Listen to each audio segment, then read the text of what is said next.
懿传》要讲什么？我们之前的想法是讲一对帝王夫妻的婚姻围城。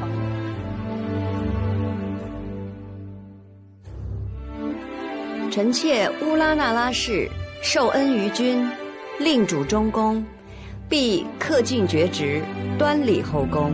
我觉得《如懿传》讲的是一个一男一女的一个情感的经历，不仅是婚姻的困境，是一个人性的困境。《如懿传》更像一首挽歌，对封建的这种帝王式的婚姻的控诉吧。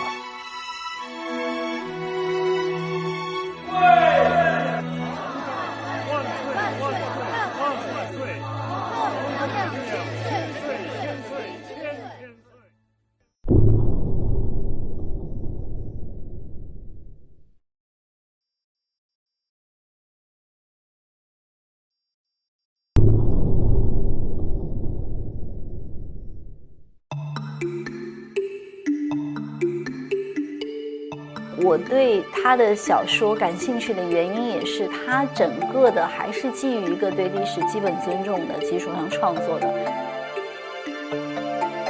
乾隆皇帝在历史上，活着的皇后有2位，都是给他的这个感情生活带来了非常跌宕起伏的情感经验的人。第一位我们大家都知道的孝贤皇后，很可惜吧，她37岁就去世了，对乾隆皇帝的打击非常大。过了2年，乾隆皇帝把乌拉那拉氏抬升为皇后。在她这个成为皇后之后的几年之内，生育了2个皇子1个公主，这个说明这个关系可能是还是比较亲密的。乾隆30年的时候，出现了一次皇室的变故。他们当时是正在南巡，突然就把这个皇后送回去了，送到北京去了。被皇帝剥夺了他的历次册封的封号，册页都收回去了。奴才这就拿回去交差了。接下来，这个皇后突然就病死了，这个乾隆皇帝甚至只以这个皇贵妃的身份葬她了，并且呢没有任何的这个祭祀活动，这是非常奇怪的一件事情。他的第1位皇后确实是死后享尽哀荣，第2位皇后好像死得特别离奇，现在可以称作为乌拉那拉氏之谜了。史料中也特别的隐晦，包括她的断发事件。说这个皇后呢，她突然自行断发，对满人的国俗是大忌的，尤其她身为这个皇后。断发，皇上，我满人唯有大丧时才可断发，皇上您还健在，皇后娘娘怎么做出这种大逆不道之事啊？关于她断发的原因，就是有很多的说法，有人说是出于争风吃醋，有人说是出于这个更年期，什么样的原因都有。我们一开始能看到的是，基本上所有的妃子那个心血之平图，从这个她的这个皇后到各个妃子都有的这样的一个标准的一个画像，这里面没有乌拉那拉氏，这可能就已经把它从这里面撤掉了。那这个呢，就是乾隆皇帝的御妃冤寝。乾隆皇帝一生呢，一共有正式册文的后妃呢，一共是41位。被废掉的乌拉那拉皇后，她死后呢，竟然没有自己的一席之地，她竟然借用了纯惠皇贵妃的地宫，和纯惠皇贵妃呢共用了一个墓穴。破坏得很严重的这个呢，就是乌拉那拉皇后她的棺椁，死后的待遇很惨。皇帝，你把如懿塞进了纯惠皇贵妃的地宫，不设神牌迹象，还抹去了她在宫中所有的一切史书记载，画像遗迹，你这可是过了些呀！我把它从这个以前的所有的画像中抹掉，把它从任何的历史记载中抹掉，甚至要从我的记忆中抹掉。从我们这个角度来看，这可能到现在来讲，没有足够的史料来证明它到底发生了什么事情有可能是永远也说不清楚的。在这样的一个环境之下，一对夫妻经历过那么多事情以后，他们的命运，我觉得这个是我最期待的。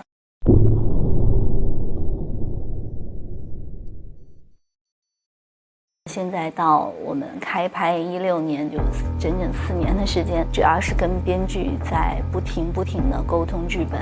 那我觉得作为制片人来说，我们找到一个好的文本，最后实现成为一个好的戏剧，其实还是很多地方是依赖导演的引导的。我想拍一个大古装的，其实汪导呢，近几年来被大家熟悉的作品都是一些现代家庭剧，但他曾经有一部作品叫《苍穹之宝》，这部作品呢，其实在我们的古装剧的历史上，大家给了非常高的美学评价，所以我觉得他是一个非常非常好的人选。这正好在这个时候找我，我说正好，我还真是想拍，所以就自然而然形成了这样的合作。小说和剧本其实它是两回事，小说可能从那个时候是可以的，因为它可以通过大量的一句话就把前面所有的东西都可以，但是剧是观众要看到的。从小说到剧本，完成了非常多次的沟通和修改。至于吧？我这是唱个歌，我那个就是很简单，他哪怕做坏事也是为了自己的孩子，他是被人蒙骗的。现代人的婚姻跟他没有可比性，对皇帝的这个人生的情爱的这种落空是有打击的。天这边有点说拿这个事儿吓唬他，让他早产了。哦，那不能，那不能，那不能。这已经在暗地里保了他很多了。我现在看到目前看过去。我觉得最初的剧本到拍摄过程当中，其实我们要完成一个文学性到戏剧性转变的过程。他是另外一个世界啊！忽然如意就手电了，知道吧？啊！如意的一惊，胡一回头，怎么变成你了？戏说正拍，很早就体会到了一个东西，但是我们拍的很真实，我觉得这是挺好，让它落了地。轻的这样的语境，观众是蛮认可的，他会觉得你挺真实的，他觉得宫廷生活好像就应该是那样。从风格上来讲，一个诗意的又比较写实的古装正剧吧。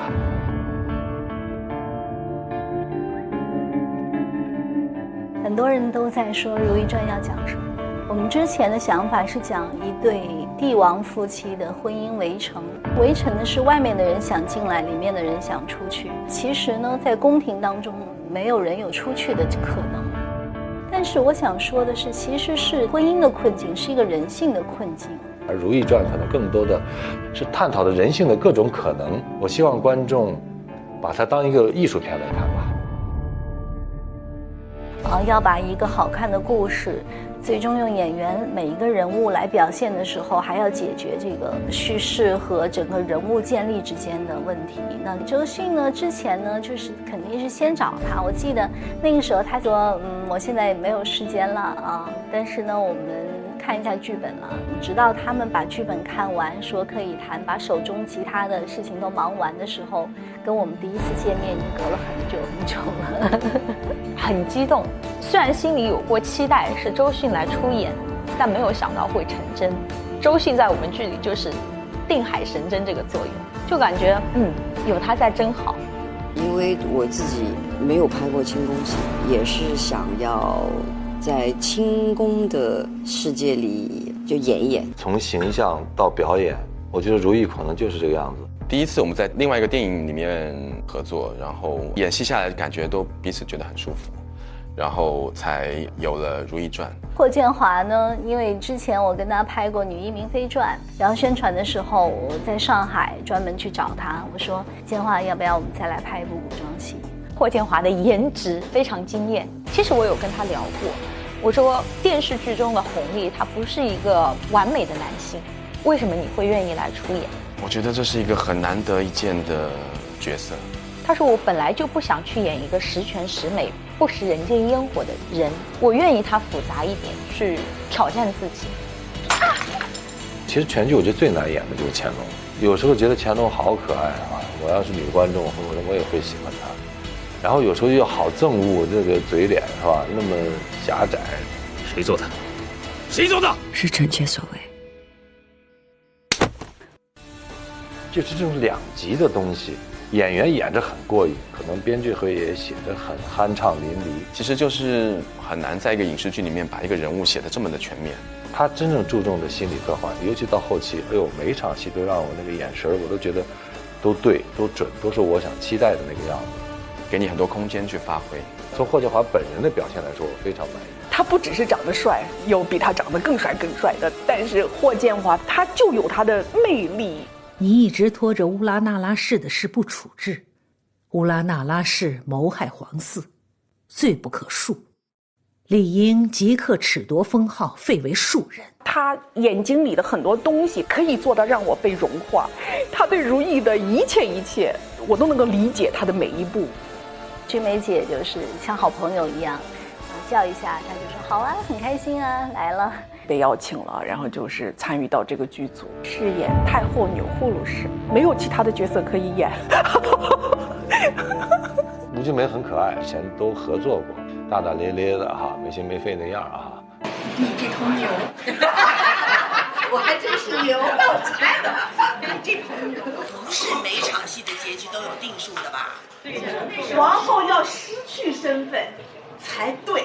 然后陈冲老师呢，其实是有一点波折的。当时他给的时间啊、条件啊，我们都觉得好困难，但是一直没有放弃。哎呀，姑母这个角色，可能其他人也没有办法驾驭。哎呀，你要看着我死，干嘛？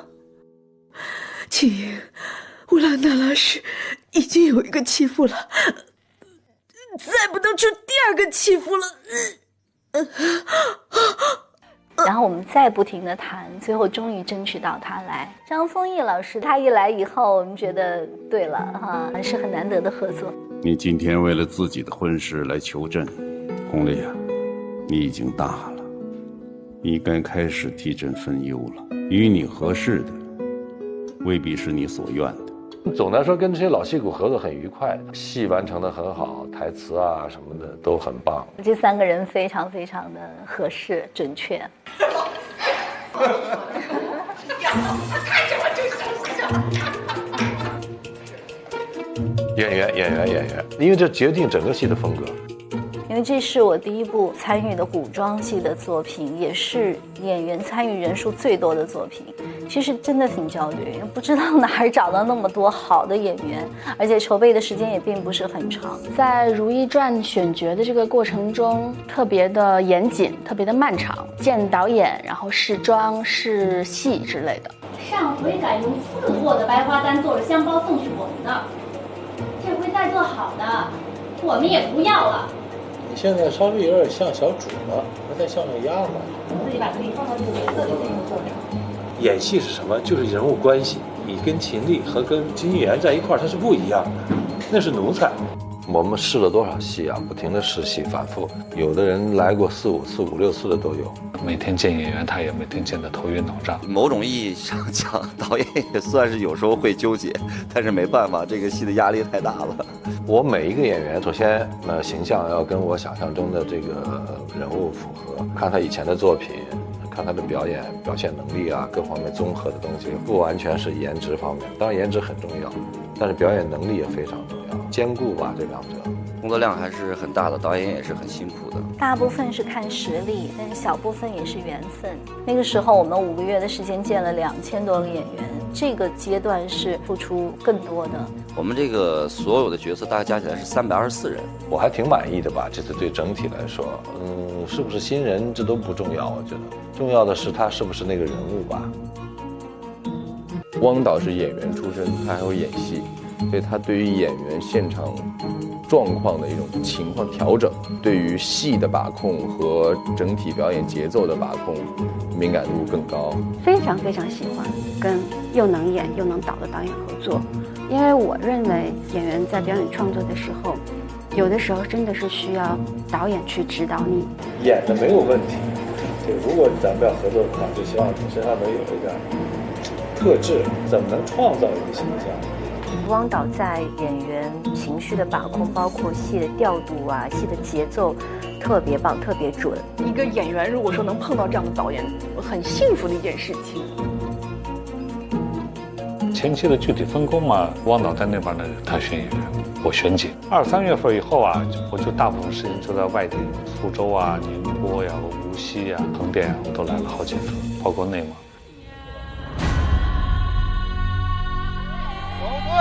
往这边走，好。下午太阳在那儿啊，就是那个从那下去的，他俩从这上刚好就是夕阳，就是因为那片山，到下午的时候，打出那片山是金色的。原来我想大营是建在水边的，特别晚上如果是我们拍那个大的篝火呀，水中的倒影，是吧？想象中是那样子，最后由于种种原因呢，没有大家能拍成，这就是遗憾。陆陆续续的差不多有2个多月那样。和导演一块儿看景，看完景统筹规划怎么安排合理，先拍哪儿后拍哪儿，方方面面的事情吧，大家都是马不停蹄的，每个部门都在争分夺秒，不断的协调各个部门之间的关系，保证这个拍摄的顺利进行，也特意的组织了历史讲座，为我们的团队建立了一个非常好的艺术创作观。我们刚开始的时候就请了老师来上课。拱手礼呢，什么时候用？黄丹姐，麻烦您站起一下。我施礼，你在那受礼啊，手一摆在，然后你还一个拱手礼。然后黄丹姐好。变尊者了。对，是你是尊者。张老师好。哎，您大了，还要是尊者啊，对。我们跟别的戏不同，是不仅仅我在讲礼仪，还有方方面面的专家和朋友来帮助我们主演，让他们慢慢走入自己的角色。我在上的是一个清代的一个宫廷史，在史料之中是非常难看到后宫这些女人她们的生活的。嫔妃侍寝是一个什么样的一个情景？送过去之后呢，到第一间房把这个衣服这个脱掉，这个裸体成进。第二间房的时候呢，你再穿上，换一个衣服。到第三间房呢，就是皇帝的寝室。听宫里的规矩，然后听一些故事。演员们他们要接触的清代宫廷的一些这个日常生活的一些东西，那嫔妃他们呢生活是基本上是一种什么样的一个状况？其实大家都是进入在那个氛围里面，不觉得很奇怪，你会觉得很有趣，我们好像真的在宫廷生活一样。对于每个皇妃来讲，只要她生过儿子，她都有希望成为太后。那她最大的寄望就是她的孩子。就是从各个方面，历史啊、艺术啊、军事啊，就是各种方面去了解如意在的那个时代。大家如果能有一个对这个清朝历史的基础了解，或者说是对这个宫廷史有这方面的一些认识的话，我想对这个角色的塑造，对自己人物的认识，可能会有一个不一样的一种感受。我觉得如果他们能够尽量立足于历史中的帝王的这种形象，然后再把它通过戏剧的方向呈现出来，会比我们简单的从剧本写出来的那个人物会更有血有肉一些。在乾隆皇帝摄郎图中，更多的是展现一位年轻的皇帝，这种姿态的呈现，企图叙述的是乾隆曾经做过这件事儿，而且他可能比别人做得更好。皇帝也是人，他也有人性化的一面，所以都会抓住这些人性的点，去把它放大、延伸，让观众看到不一样的乾隆。富察是这样的，还有乌拉那拉是这样的，这样4个家族之间的恩恩怨怨，影响到后面的问题。就是我们要尊重历史，但是也不会拘泥。我们还是艺术创作，你是在看一个艺术作品，我们尽量不会去误导你，但是你也不要去完全跟历史去挂钩。就是我们以当代人的价值观去看待古代，对过去的那些事情，我们有新的态度，构建一个新的视角，在原有历史细节过程当中做一些小的创新，包括我们的造型。因为我们并不是界定于在乾隆，其实我们更多的是在表达清整个文化的一个形成，包括我们的场景。实际上要把这一段的故事放在整个历史这个里边去看，横着看完了要竖着看，放在那个时代全球的环境里边再去看。希望在原来的历史证据的那种感觉之上，再加一些新的浪漫的元素。《如懿传》它还是属于通俗文学这一个领域。当接到这个项目的时候，我还觉得如何找到它的独特性。跟韩中老师从草图开始，一直不断的在他和导演之间做一些艺术方面的沟通。一定要是在乾隆盛世，那个时候的国力是最强大的吧，这种辉煌感啊，那我们要把这个东西要强调出来。上边这样光从这边打过来的光束，他这样，然后他往前走的时候，他脸会有一点暗，就是一个房间一个院白的那个地方啊，回廊，回廊，那边是它的正殿嘛，是吧？还有一些其他的一些陈设的方式，清朝的皇帝在这边可以，明朝皇帝也可以在里边。这个是一个最后的一个辉煌，这属于《如懿传》自己的这样的一个气质的一个戏。本着一个原则，每一个小景或散景都要按照主场景去对待。一共搭了有6、7个景吧。常规的周期呢，在棚里面就是最少是2个月嘛。其实我们改景的这个量其实也很大。其实也没有分哪个是特别重要的，其实都重要，索性就都好好把它弄出来。实际上讲嘛，就是讲前3殿后3宫，在横殿就是它原来就有养心殿的主殿，然后我们在棚里边又搭的它的东转阁，然后它的回廊、它的后殿、它的御花园，所以面积到用时到费用是最高的，很华丽，但是这个华丽不俗。关键是它那个颜色和我们的造型很统一，细节做得好，做得细，而且呢还有很多真材实料、有质感的道具。因为肌理这些东西是很难做出来的。就我拍一个香炉，哎呦，你在拍上去的时候，在给特写的时候，你心里特别舒服，就它那个质感特别好。所以一开始呈现那个场景我特别满意，它好多都是真的。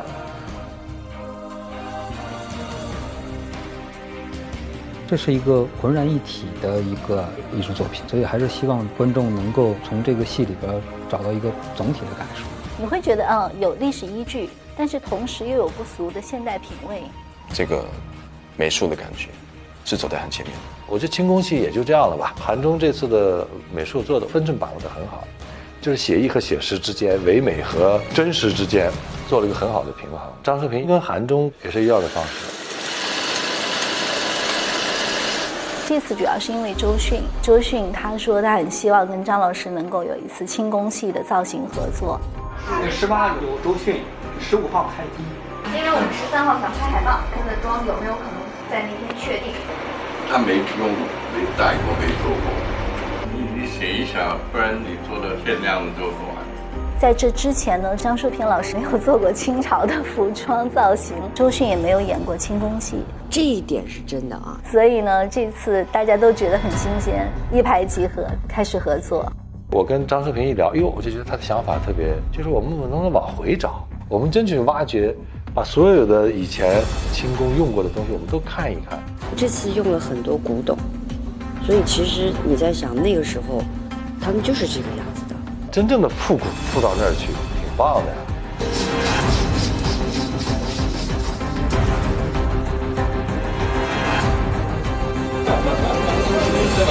是吧？导演，不想了。看的还瘦一点，那个脸。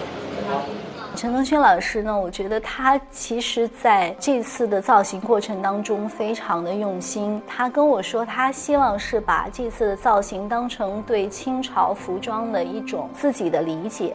我不希望他大家只是看到了乾隆清300年的这种服饰文化，我希望把它浓缩在这个60年里面。他会把清朝早期、中期、晚期不同的美学风格用在我们剧中不同人物的造型上。清宫的服饰各种特点、特征的东西要做一个更大的概念，所以我们也可能要把更多的细节要做出来。里面这种清时期的滚绳的嵌牙子，它这里面都是牵扯到很多工艺上的东西，这里面都是有绳子的，要不然它的立体感不够。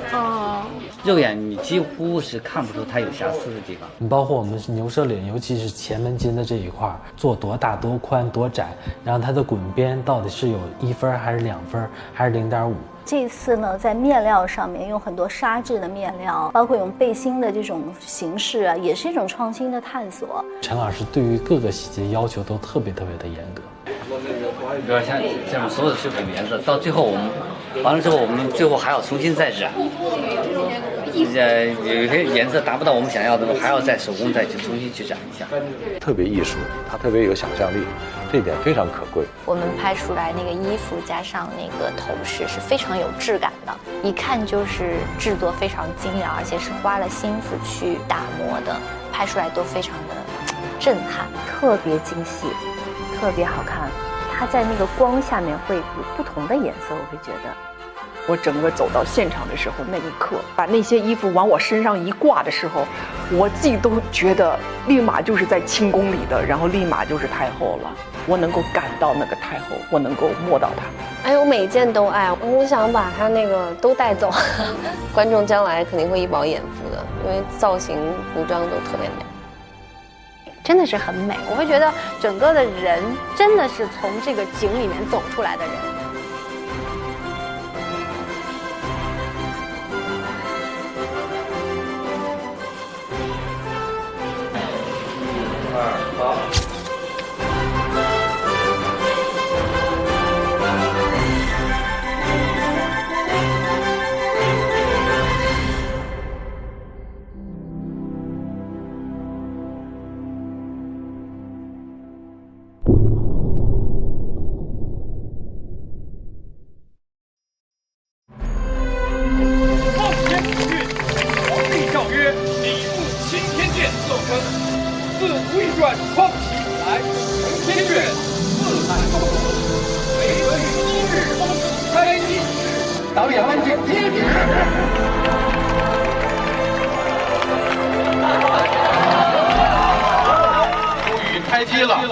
看了大概几千份的演员的资料，我们拍摄的道具很多都是真正的古董，在艺术上，在观赏性上，以及在对人性的深度挖掘上，我们要花更大的力气，争取拍一部名副其实的良心剧。谢谢大家。主创之间对这个项目在不断的进行当中，给团队信心，鼓励大家要把这件事情做好。他其实无形中把整个戏的品格是往上抬了。迅姐她的气场很强大，如懿一定要有气场。从那么小跨度这么大，只有她才能弄家好。周迅变化蛮大的。2000年我们合作的时候，那个时候跟现在真的有很大的不一样，变得更宽容，然后更母性一些，人也变得更随和。她的松弛来自于她对人性和对这个世界看得很透，所以说她的力量很大。就她很多的表演其实是不是单纯的表达一种情绪，当中有很多丰富的内容和层次，我觉得非常棒。如懿是一个智商很高、情商很高又足够善良的人。那周迅的表演也非常非常的吸引人，而且能够有很强的代入感。他就是如懿，我就是乾隆，两个人演戏的感觉是可以配合在一起。这个人物形象的定位、感觉啊、台词啊，都让这个戏的气质都有一些改变。最棒的地方就是把自己和角色贴近在一起，赋予它光芒。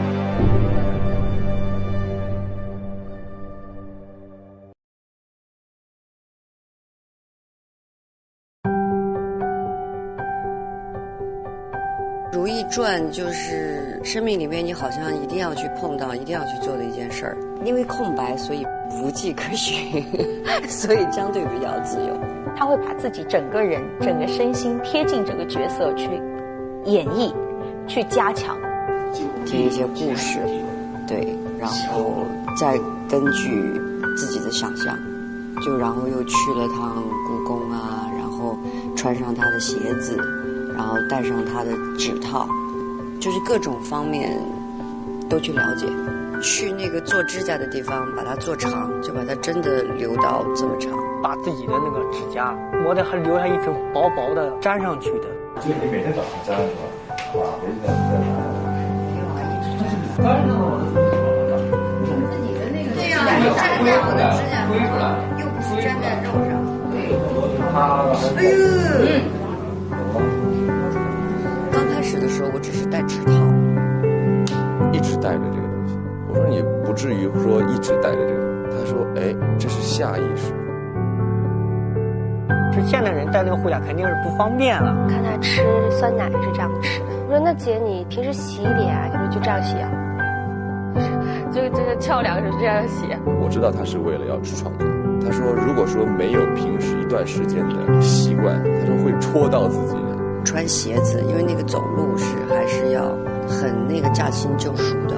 所以就要提前去熟悉他那个鞋子。筹备的时候，因为我们要鞋子和护甲拿回去就自己天天练。现在到现场陪你鞋站得很稳的，包括跑啊。我是要学习各个方面的生活，也都是想象，因为大家也很少会看到那个时候的人到底他们真的是如何在宫里面过日子的，就做这些准备。我觉得最主要的还是人物的情感生命过程。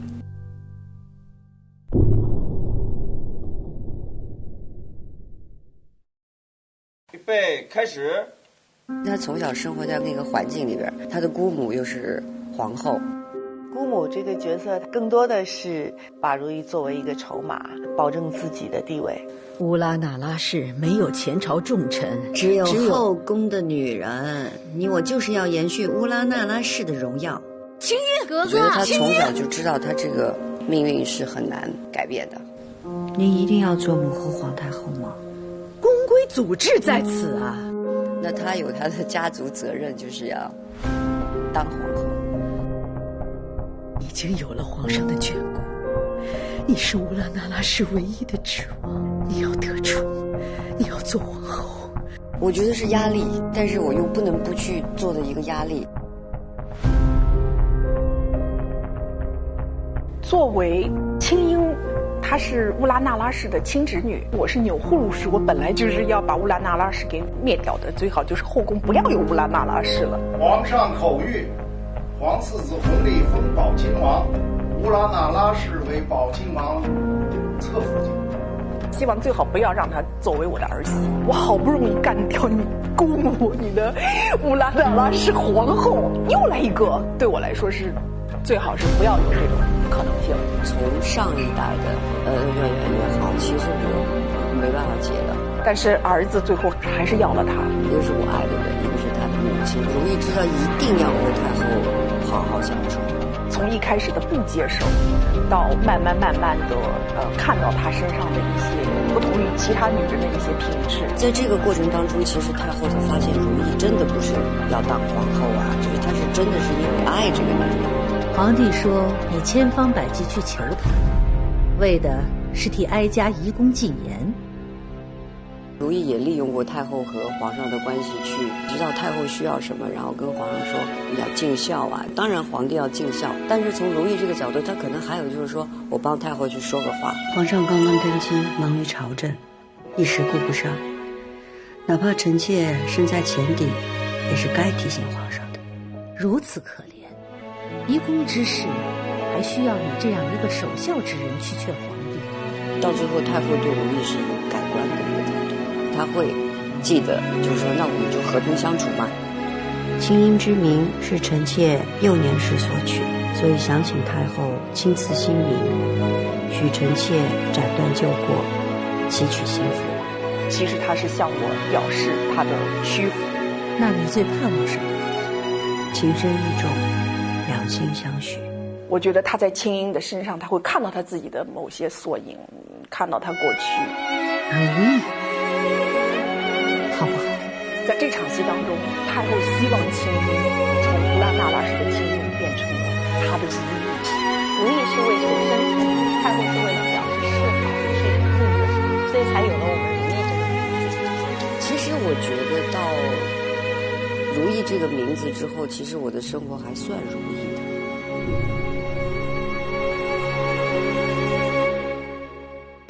开始。贤妃娘娘，这绿眉粉怎么治？那可是皇上亲自验。挺少影视剧可以把这种两个人关系写到这么的紧密，这么的跌宕起伏，挺真爱的两个人，他们也就是青梅竹马。他是一个非常天真烂漫，从小骄纵长大的哥哥。你是血脾气，从今以后你什么都不用怕，有我在，你放心。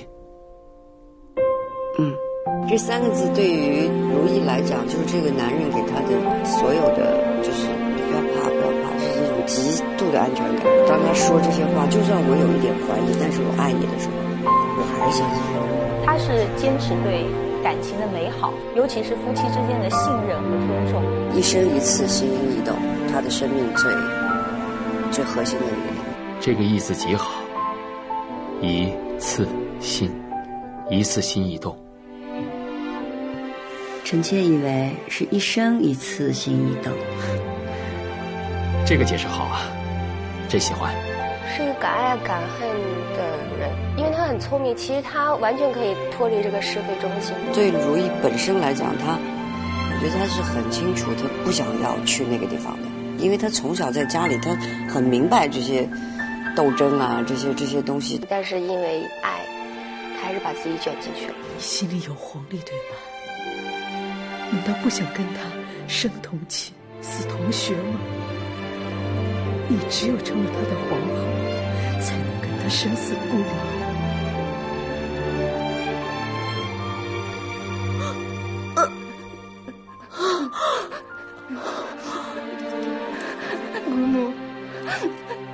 姑母，他无意去做皇后，但是他因为他的命运，他爱的这个男人，到最后成了一个皇帝。身在万人之上，俯视万千，可这万人之上，就是无人之巅了。真想让你在朕的身边，朕也只要你在朕的身边，可好？好。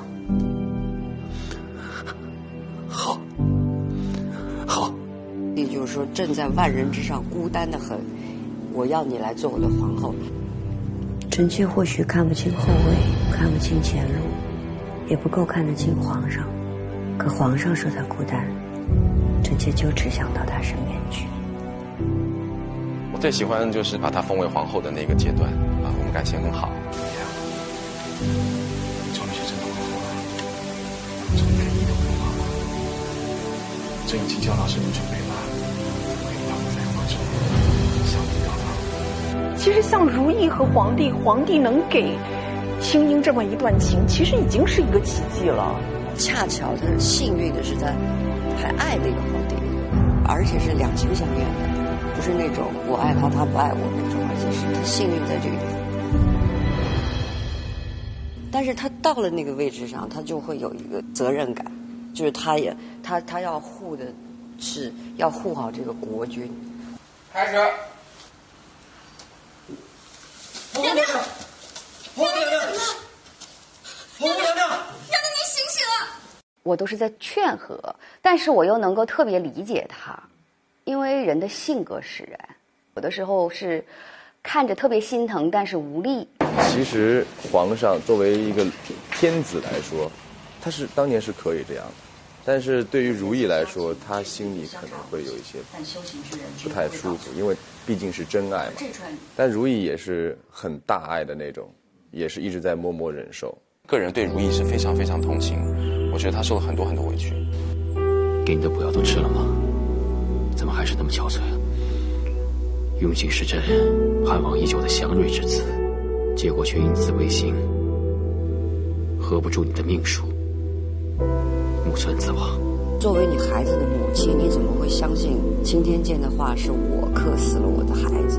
就算我克死了我的孩子，可是我刚生完孩子啊，你怎么会这样想呢？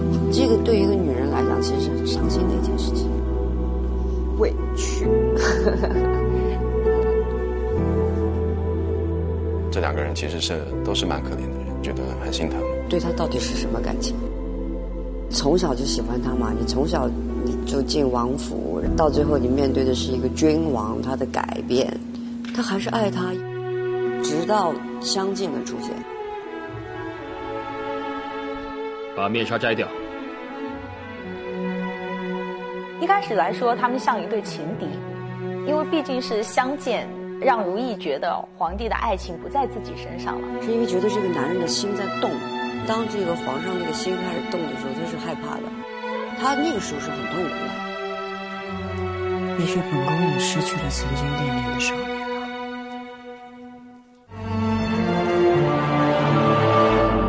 其实我觉得帝王父亲蛮难的，一个是要努力天下，一个要指点江山。然后到最后到两个人的嫉妒心，他对凌云彻做出的那一系列的事情，我觉得这个太过分了。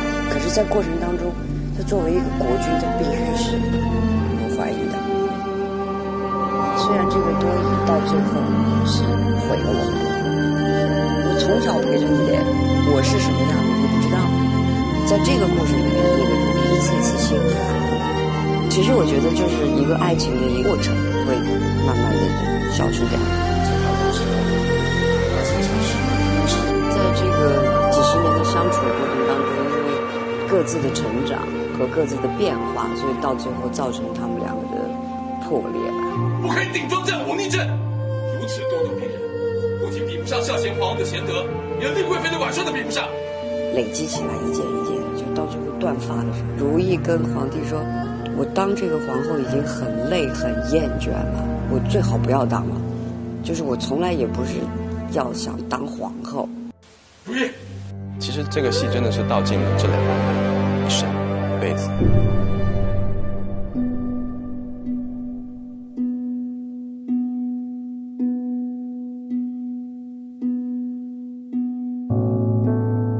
我觉得其实他一直都在坚持，不管对谁。他在宫里那么久，但他并没有变，不忘初心吧，那么一个人。她是一个宫中少有的非常有个性的女人。如懿不会妥协，不会因为任何人妥协。我觉得她不适合在古代生活。她是宫中敢于说我就是要做自我，我把我的直抒胸臆想表达出来的一个女人。臣妾陪伴您多年，自以为和您有心意相通之处，臣妾是真的不能明白的。皇上，您就当臣妾不懂您，臣妾的话也白说了。她深爱着皇上，但是她坚持着自己，她是一个现代女性思维，独立自主、坚强、倔强，不需要依靠任何人。万一一个夫君只有一个妻子，没有任何妾室呢？朕看你是傻啊！怎么老想着郎世宁的闲话？太后和如意可能的共通点是我们都有过自己的初心，不同的点我觉得是如意比我更执着，好纯净的一颗心。就是说跟皇上其实也是一生一次心一动，他真就是这一次。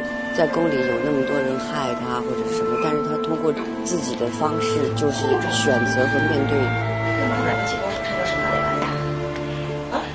我觉得他是一个好人。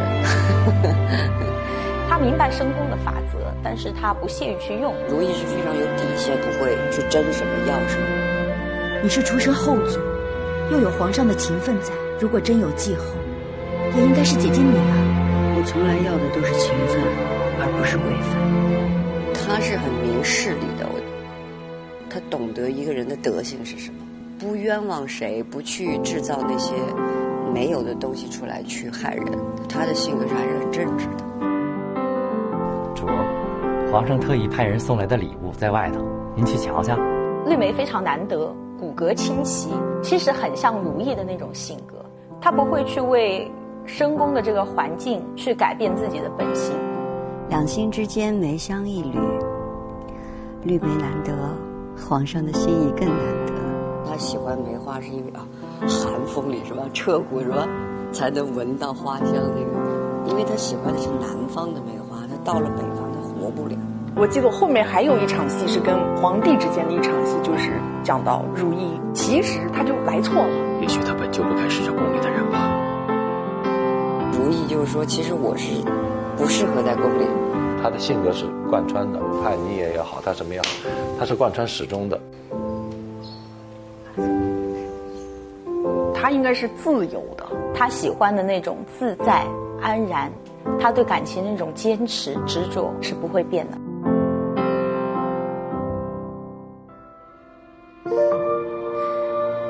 你还年轻，不懂世间完满的美好，太难了。若能如意，便很不错。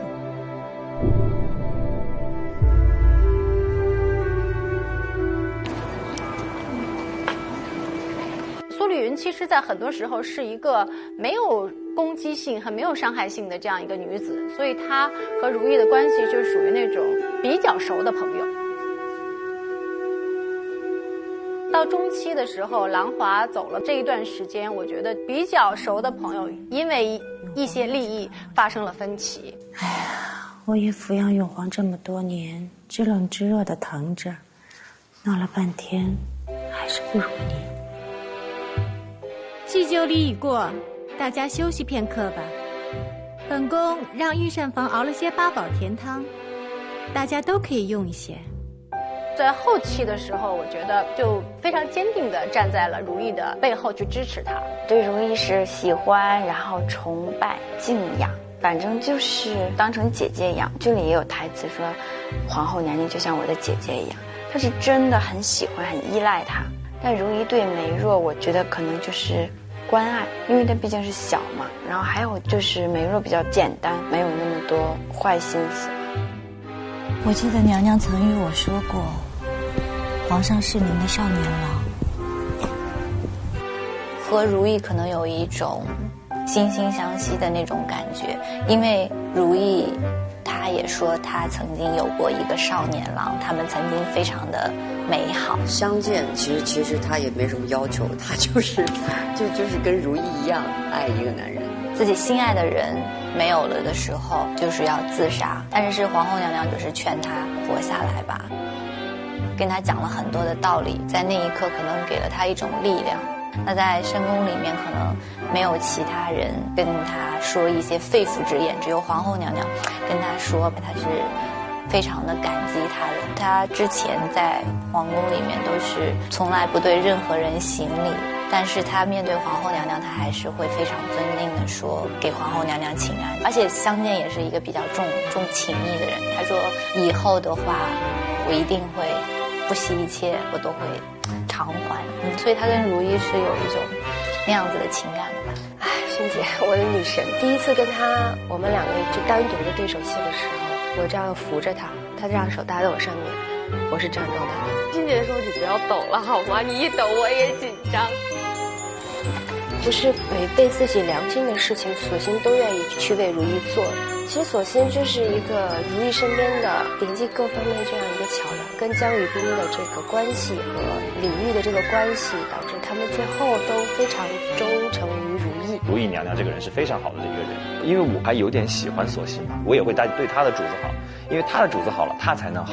后面有一场就是如懿帮我上药，在宫里一个娘娘会给一个奴才蹲下来上药，我觉得那场戏是他彻底的走到如懿那一边去了。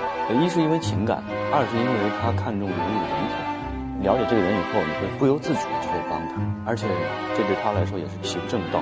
索性的归宿还是蛮好的，真的一个医生啊，又实用。索性还问他呢，那我照顾不了你啊。如懿说没关系，等看到有好的人再说吧。那故事的发展就是出现了一个好人。多谢皇贵妃娘娘主持公道。你是个直性子，胆子也大，不怕吃亏吗？不能让没钱的姐妹都吃了亏。本宫喜欢，来翊坤宫当差吧。爱打不平，无依无靠，最万幸的是说让如懿给捡到了，才找到了家的感觉，所以我愿意拼尽全力为了如懿，怎样都可以。我大马。容佩是一个太耿直的人了，而且有好多方面，因为他毕竟年长一些，他会从好多方面去考虑，他都处理得很妥帖那种。我是最知道他的温度的，因为我永远是在握着他的手，不是这只手就是这只手，不一样的方位感受这个人也挺奇妙的感觉。我是等于把如懿当成我的又是恩人又是亲人。简单的来说，他是再一次把生命给我的人，我救了他的命，然后在这个宫里边，我是能跟他心意比较相通的人。对他来说就是一个很大的恩人，他会愿意付出一切，然后让他快乐的。我只能说，他超越友情，不单纯，涵盖了很多。有些时候我们演着演着就是说，你是不是爱我呀？就那种。哪怕到最后他们有了矛盾，其实什么都不用说，又能够懂得对方，谅解对方。所有的事情都是为我好，我都能理解。海兰觉得如懿是温暖的，是仗义的。红楼炭事件的时候，如懿来救他是那样的奋不顾身。海常在也是皇上的嫔妃，你不能当着奴才们的面羞辱她。你脱了她的衣服搜身，你不是要了她的命吗？就是他是有一种，就是我只要他开心，我只要护着他就好了。紧接着下一个百花丹的事件的时候，海兰是奋不顾身的去为如懿洗清冤屈。有一个台词是：为姐姐当日如何拼死维护我的清白，臣妾也只是拼死维护姐姐的清白而已。接连在一起的事件，很快的就把两个人扣得非常紧密，慢慢的把心里的东西又加深了。海贵人，这今后啊要送什么东西，您别亲自来了，这太危险了。您把东西交给我，我递给他就行。我得知道你叫什么。我叫凌云彻。我觉得如懿的价值观、个性上面跟凌云彻之间还是有共同点。就拿现代话来说是三观相同。他跟如懿之间的界定啊，就像无论你走多远，无论你经历了什么，只要你回头，我凌云彻永远会默默地为你打了一把伞。微臣只是希望皇贵妃将来的路可以平安顺遂，而微臣会跟随在您身后，替您照亮身后曾经走过的路，不至于您回头的时候连退路也没有看见。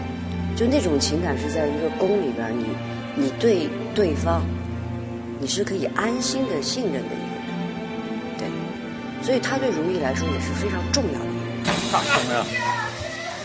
他们情感的建立和彼此作为对方信仰的建立，其实是在一件事去堆积。快我看看，这蛇有毒，我得把毒解析出来。索性打盆水去。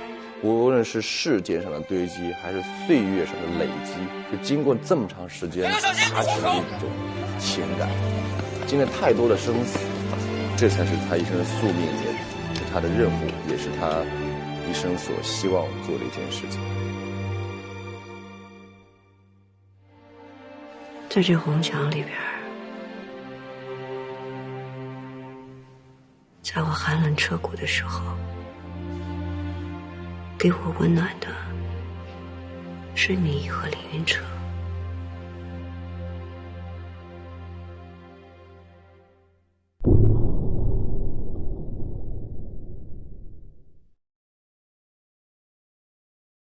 周迅在表演上，品格也好，风格也好，气质也好，根据如懿的这种现在的表演有一个提升。从一个小女孩委屈，脑子里都是幻想的，有点叛逆的一个心，慢慢变成一个皇后，她这一切非常清楚。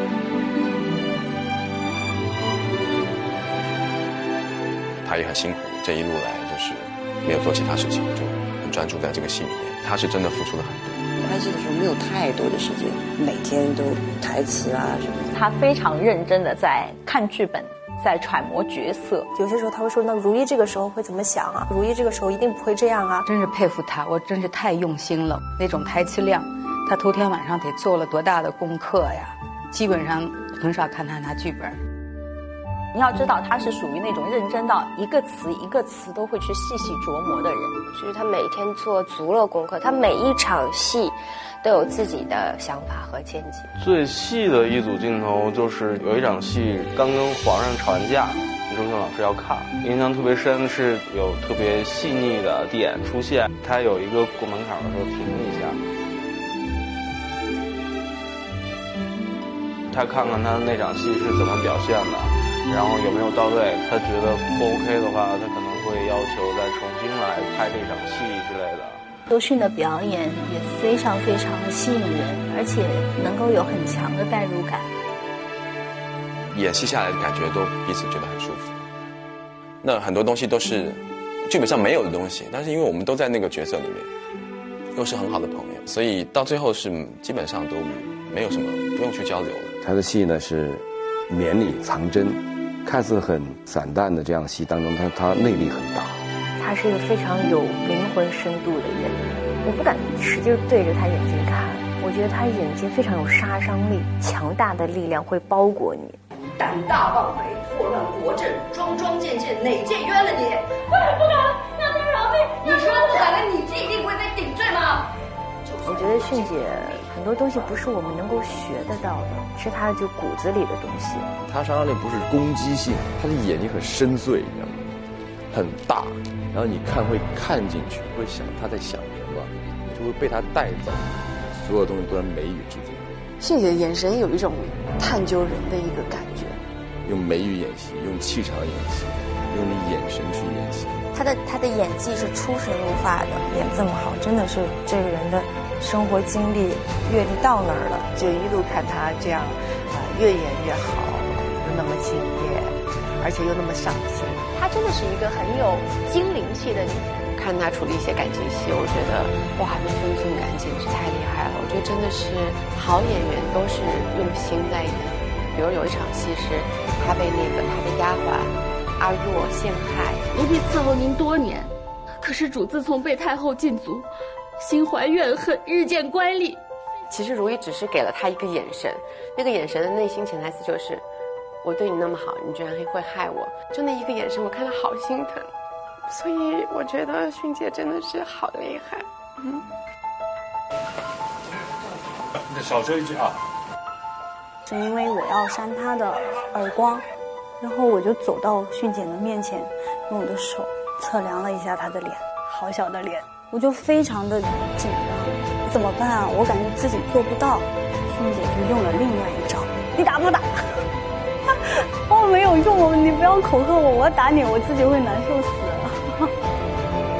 你这个毒妇！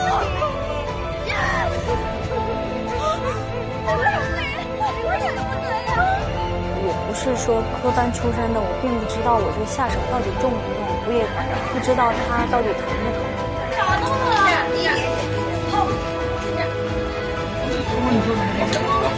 必须得挣扎，而我的方式，我需要他们挣扎我，要不然我没办法出来那个东西。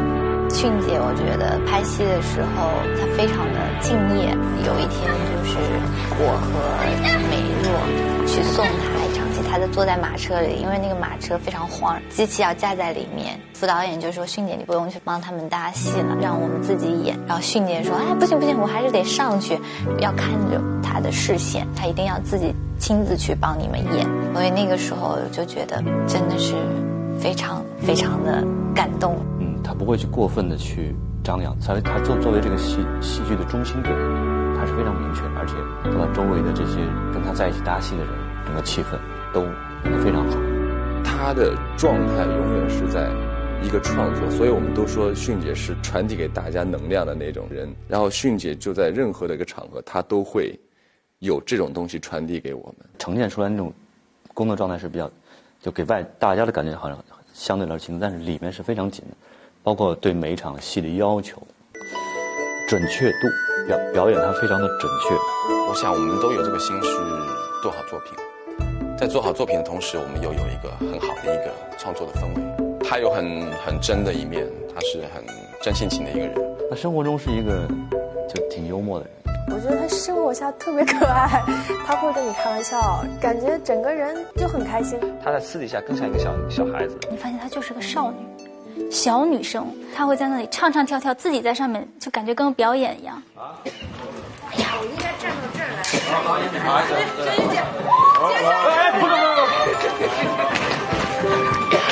那认识她之后，我觉得我就更爱她了。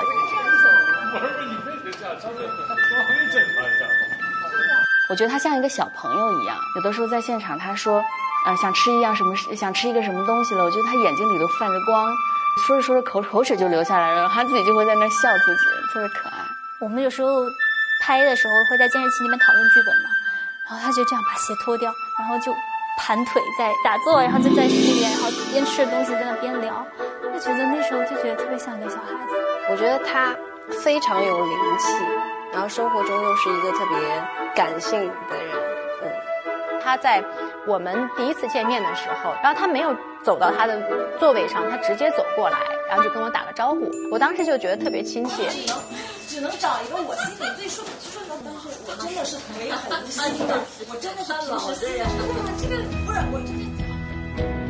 迅姐是我很喜欢、很尊敬的演员，看她的戏我都好喜欢，非常打动人，非常喜欢她，有质感、有沉淀，很娇小但是爆发力非常强。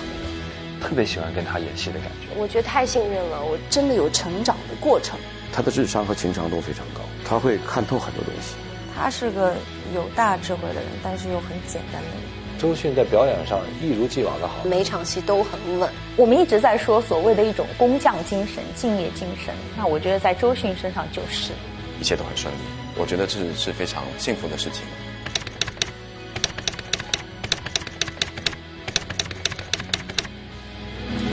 挺棒的，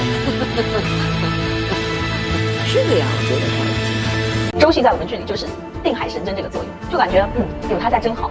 周迅的表演也非常非常的吸引人，而且能够有很强的代入感。演戏下来的感觉都彼此觉得很舒服，交流了。他的戏呢是绵里藏针，看似很散淡的这样戏当中，他内力很大。他是一个非常有灵魂深度的演员。我不敢使劲对着他眼睛看，我觉得他眼睛非常有杀伤力，强大的力量会包裹你。胆大妄为，祸乱国政，桩桩件件，哪件冤了你？不敢，让他饶命！你说不敢了，你这一定会被顶罪吗？我觉得迅姐很多东西不是我们能够学得到的，是她就骨子里的东西。她杀伤力不是攻击性，她的眼睛很深邃，你知道吗？很大，然后你会看进去，会想她在想什么，就会被她带走，所有东西都在眉宇之间。迅姐的眼神有一种探究人的一个感觉，用眉宇演戏，用气场演戏，用你眼神去演戏。她的演技是出神入化的，演这么好，真的是这个人的生活经历、阅历到那儿了，就一路看她这样，越演越好，又那么敬业，而且又那么上心。她真的是一个很有精灵气的女人。看她处理一些感情戏，我觉得哇，这分寸感简直太厉害了。我觉得真的是好演员都是用心在演。比如有一场戏是她被他的丫鬟阿若陷害。奴婢伺候您多年，可是主自从被太后禁足，心怀怨恨，日渐乖戾。其实如懿只是给了他一个眼神，那个眼神的内心潜台词就是，我对你那么好，你居然会害我。就那一个眼神，我看了好心疼。所以我觉得迅姐真的是好厉害。她是很真性情的一个人。她生活中是一个就挺幽默的人。我觉得她生活下特别可爱，她会跟你开玩笑，感觉整个人就很开心。她在私底下更像一个小孩子。你发现她就是个少女，小女生，她会在那里唱唱跳跳，自己在上面就感觉跟表演一样。哎呀，我应该站到这儿来。好，轩姐，那认识他之后，我觉得我就更爱他了。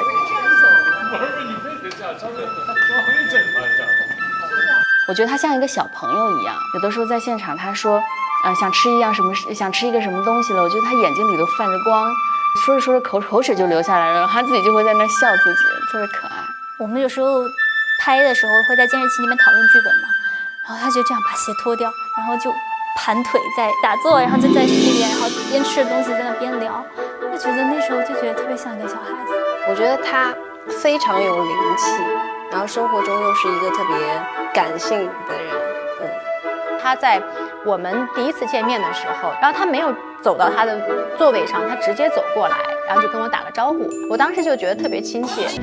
迅姐是我很喜欢、很尊敬的演员，看她的戏我都好喜欢，非常打动人，非常喜欢她，有质感，有沉淀，很娇小但是爆发力非常强的人。特别喜欢跟她演戏的感觉。我觉得太幸运了，我真的有成长的过程。她的智商和情商都非常高，她会看透很多东西。他是个有大智慧的人，但是又很简单的人。周迅在表演上一如既往的好，每场戏都很稳。我们一直在说所谓的一种工匠精神、敬业精神，那我觉得在周迅身上就是，一切都很顺利，我觉得这是非常幸福的事情。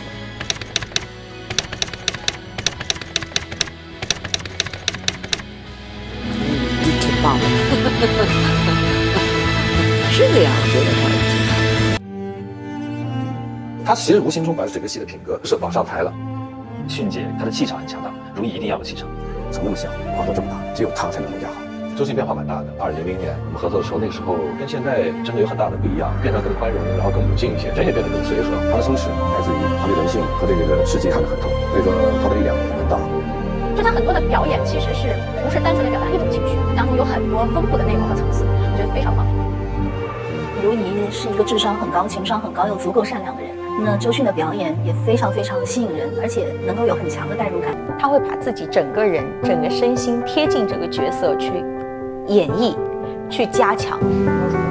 刚开始的时候，我只是戴指套，一直带着这个东西。我说你不至于说一直带着这个。他说，哎，这是下意识。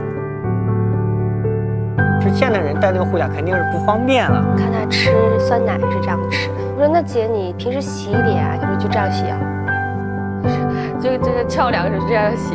我知道他是为了要直创作，我都是在劝和，但是我又能够特别理解他，因为人的性格使然，有的时候是看着特别心疼，但是无力。我觉得其实他一直都在坚持，不管对谁。他在宫里那么久，但他并没有变，不忘初心吧？那么一个人，她是一个宫中少有的非常有个性的女人。如懿不会妥协，不会因为任何人妥协。我觉得她不适合在古代生活。她是宫中敢于说我就是要做自我，我把我的直抒胸臆想表达出来的一个女人。她深爱着皇上，但是她坚持着自己。她是一个现代女性思维，独立自主、坚强、倔强，不需要依靠任何人。太后和如懿可能的共通点是我们都有过自己的初心，不同的点我觉得是如懿比我更执着，好纯净的一颗心。我觉得他是一个好人。他明白深宫的法则，但是他不屑于去用。如懿是非常有底线，不会去争什么要什么，他是很明事理的。他懂得一个人的德性是什么，不冤枉谁，不去制造那些没有的东西出来去害人。他的性格是还是很正直的。绿梅非常难得，骨骼清奇，其实很像如意的那种性格。她不会去为深宫的这个环境去改变自己的本性，她应该是自由的。她喜欢的那种自在安然，她对感情的那种坚持执着是不会变的。迅姐，我的女神，我希望迅姐的粉丝不要怪我，因为我也是她的粉丝。后面有一场就是如意帮我上药，在宫里一个娘娘会给一个奴才蹲下来上药，我觉得那场戏他彻底的走到如意那一边去了。一是因为情感，二是因为他看中如意，了解这个人以后，你会不由自主的去帮他，而且这对他来说也是行正道。索性的归宿还是蛮好的，跟了一个医生啊，又实用。索性还问他呢，那我照顾不了你啊。如意说没关系，等看到有好的人再说吧。那故事的发展就是出现了一个好人。多谢皇贵妃娘娘主持公道。你是个直性子，胆子也大，不怕吃亏吗？不能让没钱的姐妹都吃了亏。本宫喜欢，来翊坤宫当差吧。爱打不平，如意无靠。最万幸的是说让如意给捡到了，才找到了家的感觉，所以我愿意拼尽全力为了如意，怎样都可以。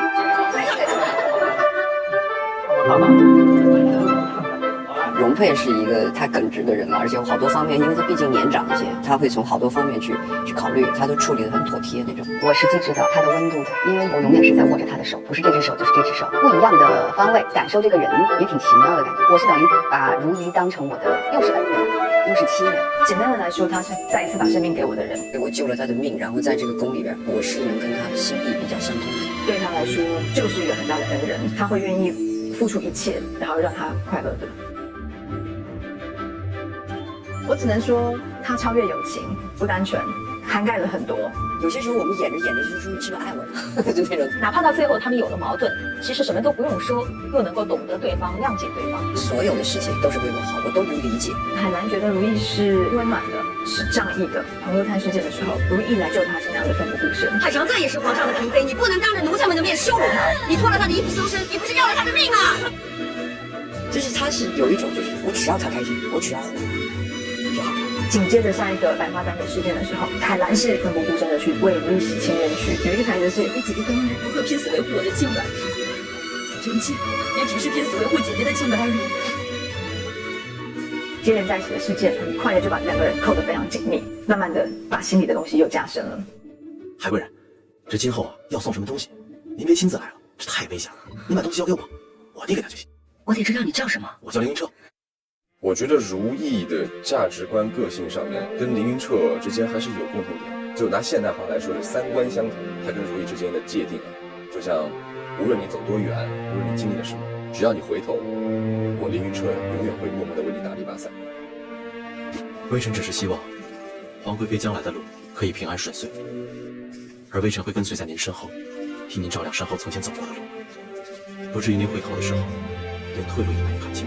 就那种情感是在一个宫里边，你对对方，你是可以安心的信任的一个人，对，所以他对如意来说也是非常重要的一个人。他们情感的建立和彼此作为对方信仰的建立，其实是在一件事去堆积。快我看看，这是有毒，我得把毒血吸出来。索性打出水去。无论是世界上的堆积，还是岁月上的累积，就经过这么长时间，他才有这种情感，经历太多的生死，这才是他一生的宿命，也是他的任务，也是他一生所希望做的一件事情。你喜欢吗？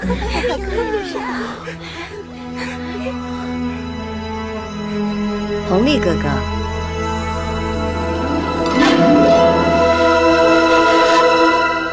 请。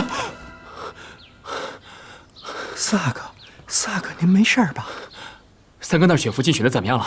回四阿哥那边选定了，消息才送过来。如何？三阿哥大喜，选了董鄂氏为嫡福晋。他没选青云哥哥？奴才也觉得纳闷呢。按理说，这三阿哥是皇后娘娘的养子，青云哥哥又是皇后娘娘的侄女，这本来是亲上加亲，肥水不流外人田的事儿。可结果呢，这青云格格不但没有选上嫡福晋，连侧福晋和格格都没有选上，皇后娘娘都气坏了。而且现在金银格格人都不见了，主子们正派人到处找呢。怎么不见了？三阿哥那边选还没有选完呢，金银格格人就不见了。皇后娘娘的人在宫里都找了老半天了，好像还没找到。怎么不早说啊？别跟着了。哎，三阿哥，您去哪儿啊？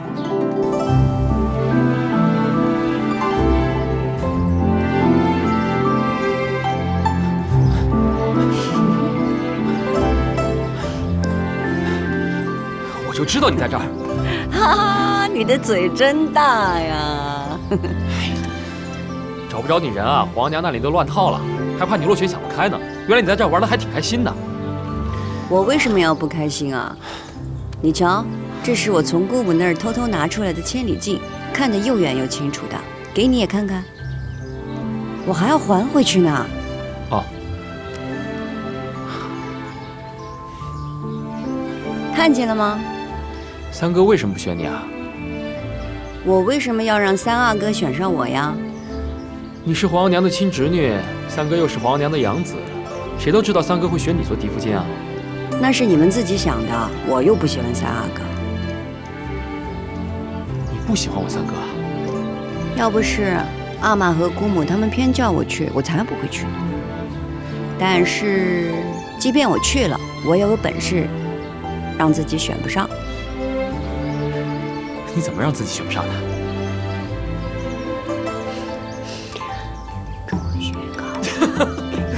出虚宫，大庭广众之下。对呀，我吃了好多豆子呢。你真行啊你！哎，哎，你看，姑母的景仁宫这么远，可是这里边看得这么清楚。不过这样也挺好的。什么？我是说啊，你的烦心事了了，我的烦心事啊还在后头呢。你怎么啦？三哥选完了，下个月换我选了。哦。哎，秦呀，我选福晋的时候，你来替我长长眼吧。我替你长长眼。打小我最信你的，你说好的，一定坏不到哪儿去。到时候你暗中给我出主意，看看谁合适，我也好拿个主意。你选福晋，自然得你自己拿主意，我怎么替你长眼啊？再说你选福晋，我去算什么？名不正言不顺的。那有什么难的？你做我的秀女，不就名正言顺了吗？我做你的秀女？我怎么做你的秀女？咱们都那么熟了，这算什么？这有什么难的？我不选你不就得了？你不选我呀？真的不选我啊？我不选你啊！我不说了吗？让你帮我长长眼。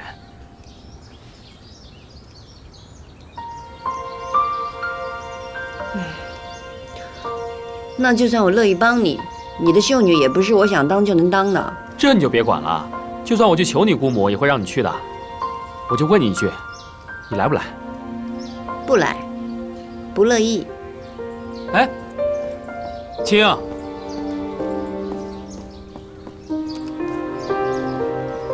我在绛雪轩等你啊，一定要来。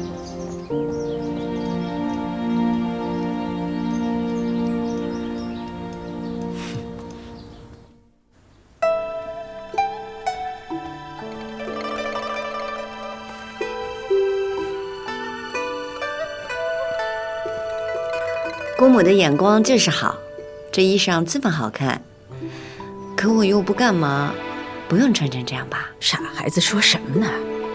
我是想让你穿着这身衣裳，好好去选弘历的福晋。姑母，我和弘历哥哥如兄弟一般，我怎么去选他的福晋啊？我不去。怪不得弘时不要你，满口胡说什么呢？我没胡说啊，弘历哥哥是说了让我去给他长长眼，可也没说要选我当他的福晋啊。再说我跟三阿哥已经拒婚过一次了，我就不去了吧。我让你去你就去。弘时现在已经有失势的苗头了，嫁给弘历有什么不好啊？乌拉那拉氏没有前朝重臣，只有后宫的女人。你我就是要延续乌拉那拉氏的荣耀，不然看你怎么面对列祖列宗。这些话你跟我说了好多遍了。我跟你说好多遍了，可你没听进去啊！我这次一定往心里去。这衣裳这么好看，我就收下了。青音告辞。格格，格格，青音，格格，青音。哎，这丫头，倔的。您别急，格格水灵，又有跟四阿哥打小的情分，她去了肯定能选上福晋的。皇后娘娘，皇后娘娘，三阿哥在养心殿被皇上训斥，皇上急着召见您呢。屡屡不孝，朕都宽容你。如今你又纠结党羽，勾结朝臣，居心何在？皇阿玛，这些都是宝儿成的。他们知道我是长子，又是嫡子，所以就会起这些折子，来帮儿臣说话。说得好。为什么他们个个替你说好话？若不是还有2本折子参与，朕也差点相信你在朝中真有这么高的威望。臣妾参见皇上。来得好，看看你养的好儿子如何不忠不孝、大逆不道的。人你都见过了，高氏娇美可人，算是良配。富察氏端庄持重，更是佳偶之选。弘历，哎，是额娘。额娘，那儿子可以照自己喜欢的选吗？额娘跟你说，娶妻娶贤，娶妾娶色，你选福晋更得慎重。自己喜欢是一回事，能帮衬到自己是另一回事。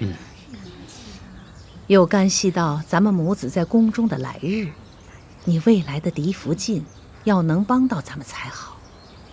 额娘之前跟你说过，富察氏家满门权高位重，是额娘的钮祜禄氏都不能比的。孰轻孰重，你该明白。儿子明白。贵妃娘娘，吉时将至，选秀是否可以开始了？好了，时候到了，放出眼光，好好选。是。吉时到，秀女入场。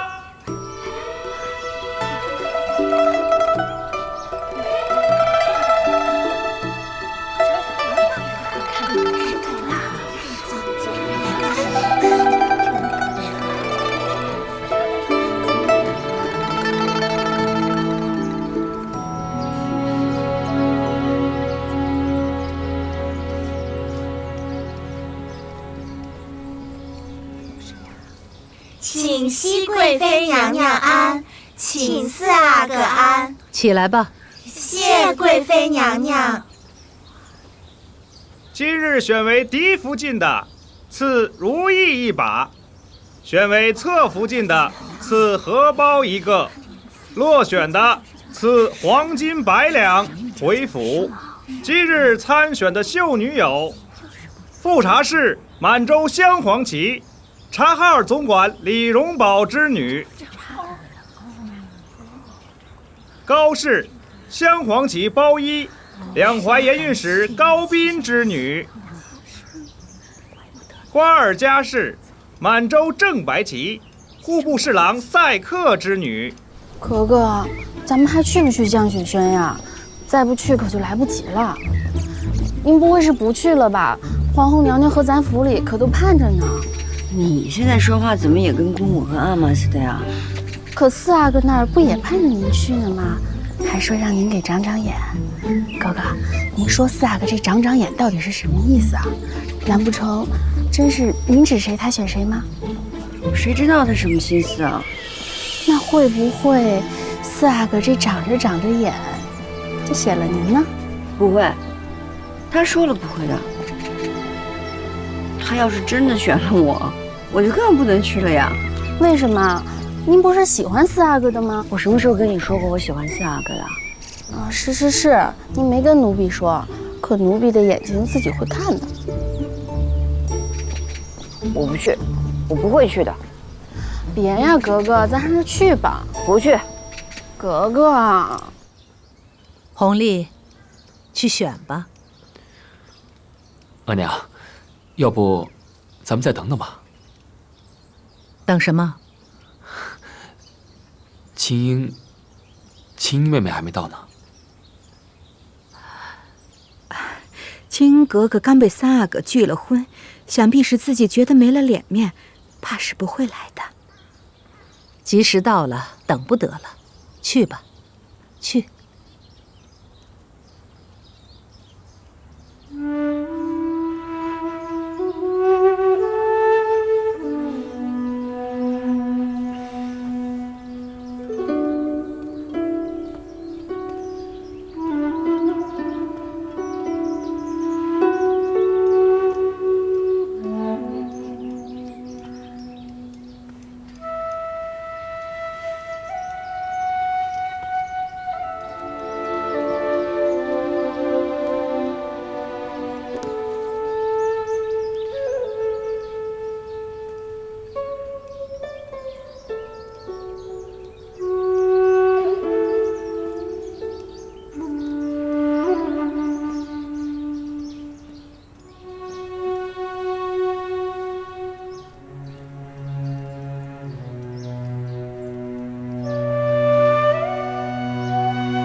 格格，格格，你慢点儿。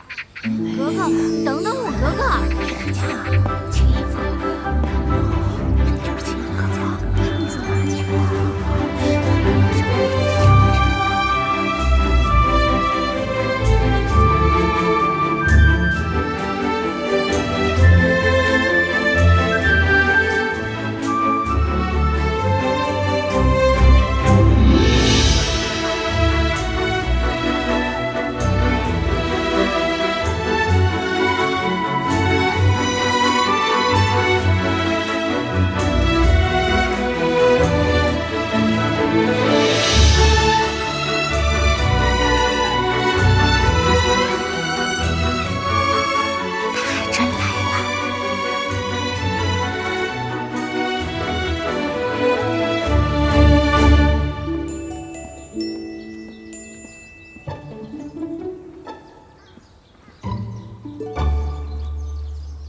给熹贵妃娘娘请安，青英来迟了。青英格格怎么来这么晚啊？得了，既然来了，就去那儿站着吧。是。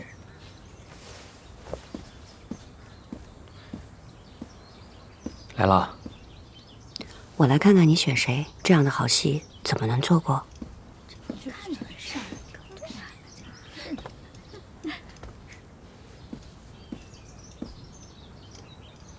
选秀继续。乌拉那拉氏，满洲正黄旗，左领纳尔布之女。黄三子红石，萧宗吉，楚玉蝶，朕从此再无此儿子。皇阿玛，皇阿玛，你不要这样对儿人。皇上，皇阿玛，皇娘，皇娘救我！皇娘救我！皇上，皇阿玛，皇阿玛，皇上，皇娘，皇上，您不能这样对待您的长子啊！皇娘，皇娘，皇上息怒，都怪臣妾教养不善，臣妾知错，自愿禁足半年。禁足半年，红石如此胆大妄为，结党营私，你敢说没有你这个养母的授意？皇上明鉴，臣妾没有。如今，你连朝中的军国大事也敢伸手，朕不能再留你了。臣妾知罪，臣妾再也不敢了。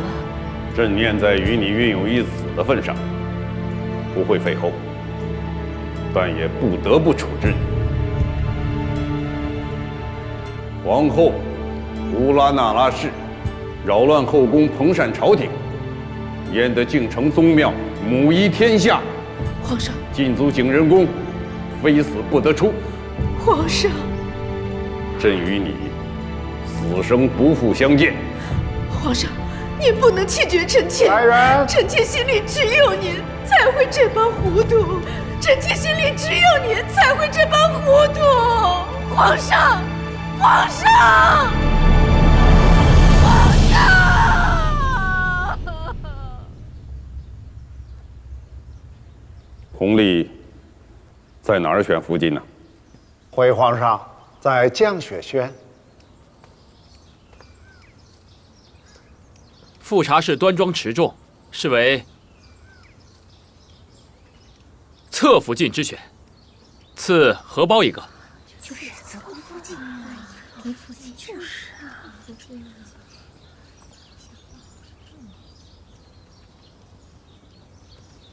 谢谢阿哥。西月哥哥人如其名，东方未晞，月色风霜。谢四阿哥夸赞。如此美貌，赐黄金100两。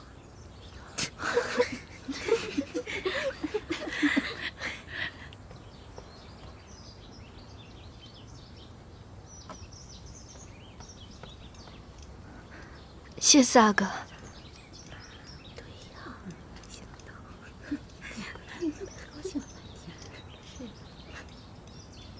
青樱格格聪颖伶俐，是为嫡福晋，赐如意一把。嫡福晋，这就选中了。真没想到，那当然了，我是来给你长眼的，你给我这个做什么？说好给你就给你的。我跟你开玩笑的。谁跟你开玩笑？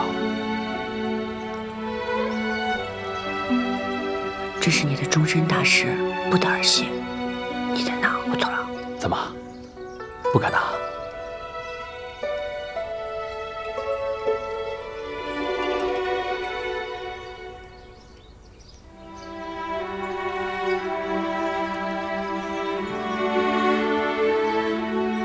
额娘，我选完了。恭喜青樱格格为嫡福晋，谢恩。谢四阿哥。弘历，皇上驾到。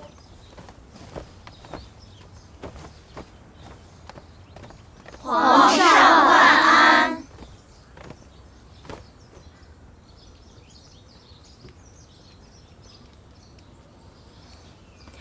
皇上，咱们的四阿哥已经选了青樱格格为嫡福晋。那不成。皇阿玛，有何不成啊？青樱格格是皇娘的侄女啊。正因如此不成。皇后犯错，已被禁足景仁宫，非死不得出。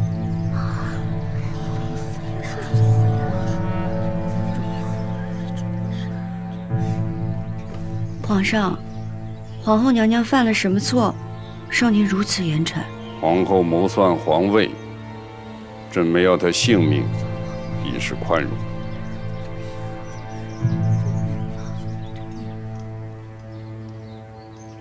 皇上，皇后娘娘已经受到严惩，您万勿迁怒三阿哥。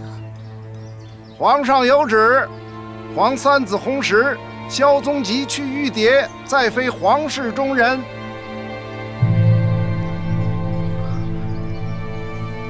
皇阿玛，三哥就算犯错，也不该受如此重罚。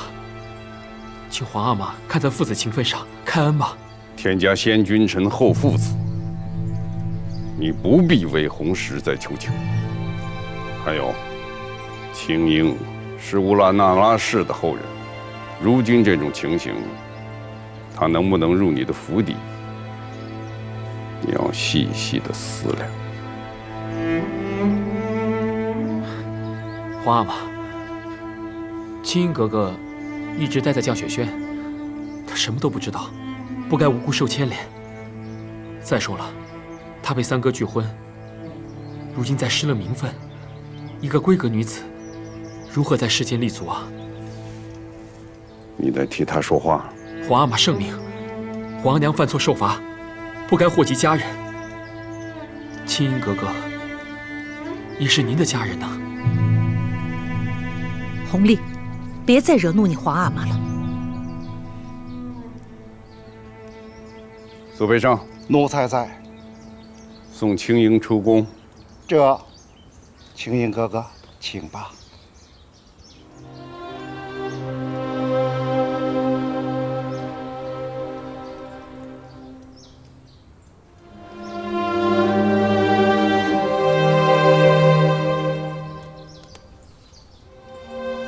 姑丈，青樱哥哥，请谨慎称呼。姑丈，还请您看在和姑母10数年的夫妻情深，可以稍稍厚待姑母。青樱无福，侍奉在您的左右，还请您保重。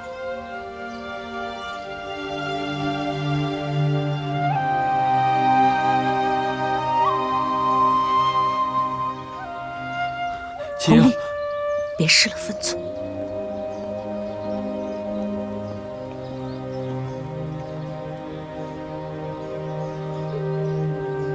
皇上，今日选福晋是喜事，咱们要不把福晋给定了？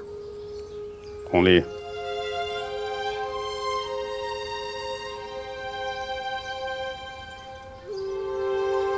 罢了。现在吉时已过，朕看弘历也有些累了，改日再议吧。恭送皇上。